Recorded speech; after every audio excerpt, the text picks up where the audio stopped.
रायगड जिल्ह्यातील महाड मुख्याधिकारी मारहाण प्रकरणाच्या घटनेच्या 46 तासांनंतर देखील अजूनही एकालाही अटक करण्यात आलेली नाही। दरम्यान गुन्हा दाखल होऊन 16 तास उलटले तरी देखील आरोपींची चौकशी सुरू आहे। मुख्य आरोपी भाजप नगरसेवक सूरज बामणेला 16 तास उलटून देखील अटक करण्यात आलेली नाही। तर मारहाण प्रकरणाची चौकशी सुरू असून लवकरात लवकर या प्रकरणी दोषींवरती कारवाई करून अटक करू असं महाड पोलीस निरीक्षक नारायण शिंगे यांनी दिले आहे। दरम्यान भाजपचे रायगड उपजिल्हाध्यक्ष बिपिन महामुडकर यांनी सूरज बामणेची बाजू घेतलेली आहे।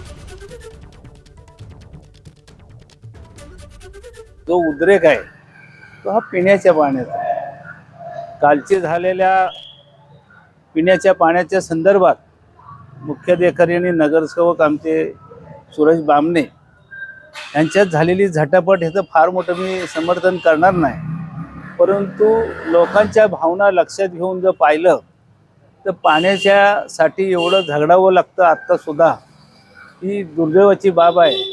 तर आमच्या नगरसेवकाला सुद्धा त्यांनी जर मारहाण केली असेल तर निश्चितपणे आम्ही सुद्धा त्यांचा निषेध करतो। एबीपी माझा, उघडा डोळे बघा नीट।